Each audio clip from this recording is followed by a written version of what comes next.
Hello, welcome to another video. Today is a beautiful spring day, so let's paint a quick and colorful doodle flower.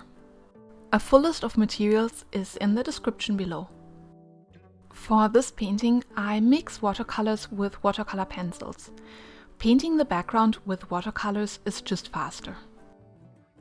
I pre-wet the paper and then add the watercolors. The green I'm using for the background is sap green, mixed in with some lemon yellow to make it really glow. You can tape down the paper on all sides if you want to help avoid bulging. I'm lazy and this will be a quick in and out loose background, so I only tape down the top and bottom to keep it in the frame of the camera. It helps a little with bulging, but like I said, I'm not really concerned with gravity moving the watercolor for me. I add the watercolor to the paper, avoiding the flower. When some green watercolor gets on the blossoms, I just mop it up with a dried off brush, drying off the paper in the process. Drying off the paper will help avoid future bleeding into that area. While working on the background, I avoid puddles and redistribute them or mop them up with a dried off brush when they appear. Let's add some blooms to the background. Things that are in the background are out of focus. I suggest some red flowers by simply adding some red splatters to the wet paper, letting them bleed a little. I also add some green splatters to create interest. The green paint should not be as diluted for the splatters. You could also use watercolor pencils for the background. In order to do that, I would add some really light pencil lines to the page and then activate them with plenty of water. To add the red spots with watercolor pencils, I would take some pigment directly off of the pencil with a wet brush and add it to the wet paper. If this whole painting would be bigger, like on a larger sheet of paper, I would also add some water drops to create blooms. For this small painting, I think there's enough going on in the background. Because of that, I mop up some of the puddles with a paper towel to avoid larger watermarks on the paper.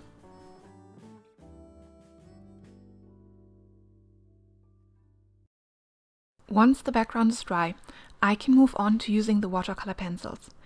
The paper needs to be completely dry because the hard watercolor pencil can easily break the fragile wet paper.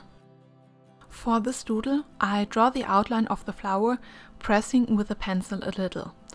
These lines are pretty thick and will still be visible after I activated the watercolor pencil. I also add some light lines to the center of the flower, just to add some pigments without leaving streaks on the paper. How intense those lines will be depends on the brand of watercolor pencil you are using and on the individual color you selected for the flower. If your pencil is leaving streaks or if you are not sure and don't want to conduct a test, I suggest you simply draw all the lines in the direction from the stem to the tip of the petal. This way, any visible lines simply become veins on the petals.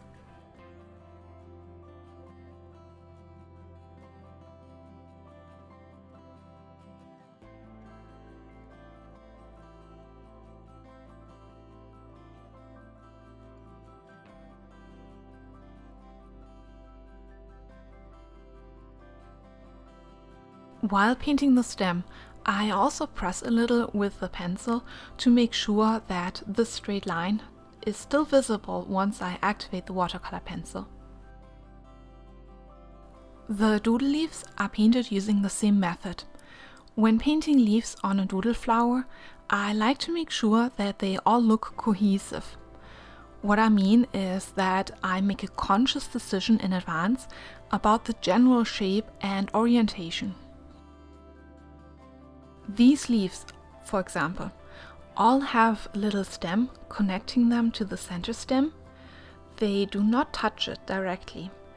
They also have a round belly and a pointy tip, and they all point upwards. Every leaf looks unique, but if there is too much variation in the leaves, they just don't look like they belong together.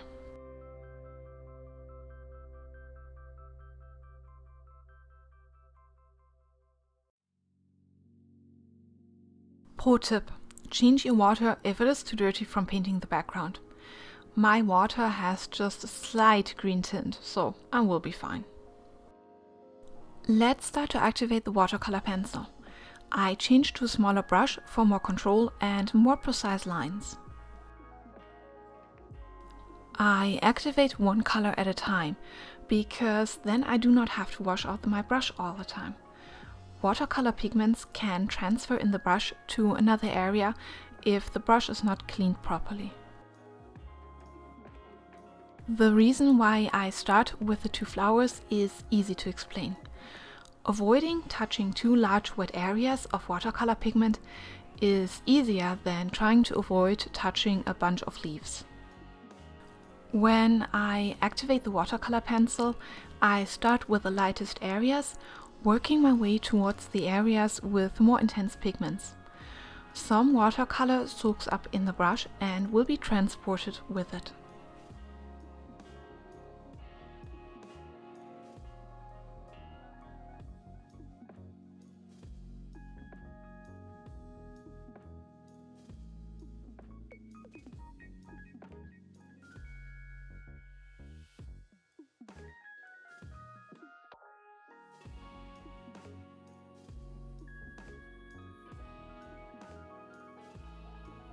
When activating the stem, I try to follow the pencil line in a straight line as good as I can. Since the brush is wider than the stem, it will widen the line, creating a small, very light shadow next to the original pencil line. I think it just looks really cool. If my line has some imperfections, it just looks like suggested buds.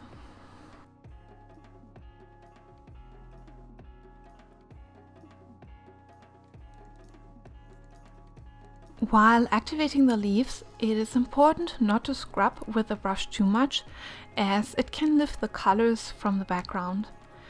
I will be adding some details later with the pencil, so painting a really pointy tip is not a priority. When some of the watercolor pencil lines on the leaves stay visible, it just looks like vein, adding some extra detail.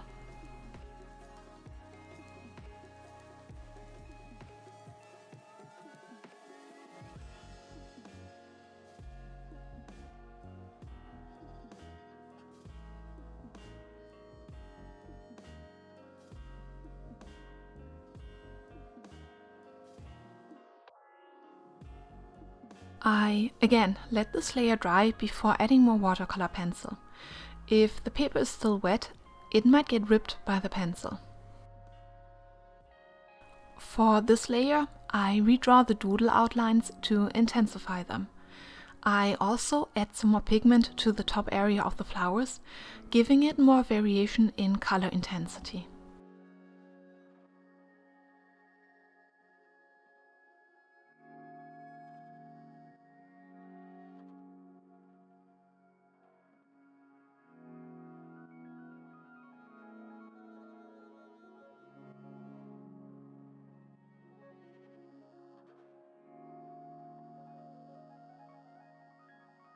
For even more intensity, I take some pigment directly off of the pencil with a wet brush.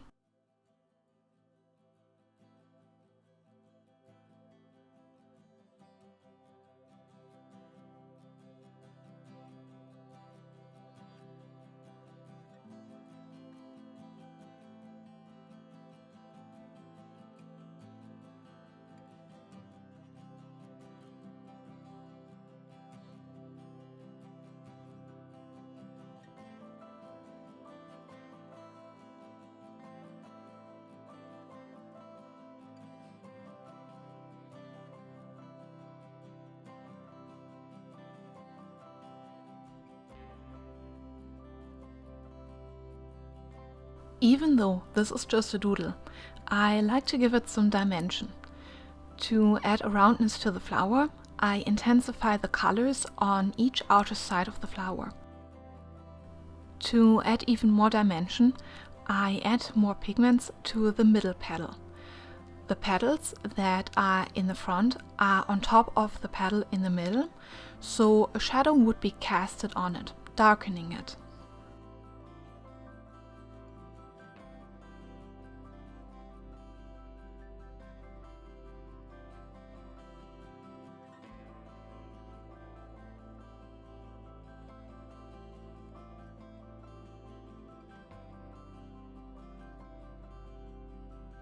To reclaim some highlights, let's lift some paint. I wash out the brush and dry it on a paper towel. Then I use the brush as a sponge, soaking up some of the pigment.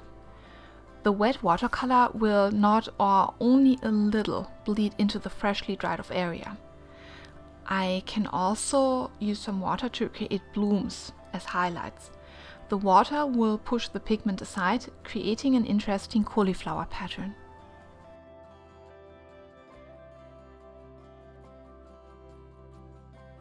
The last step is to use the watercolor pencil dry, without activating it.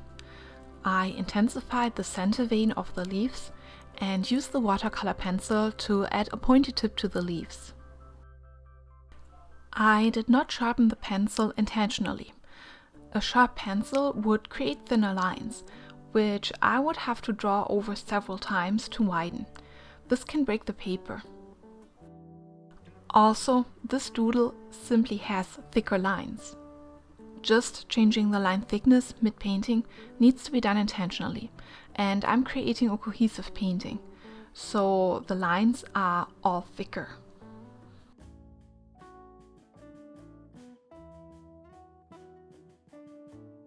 Thank you so much for watching my video. I hope you enjoyed it.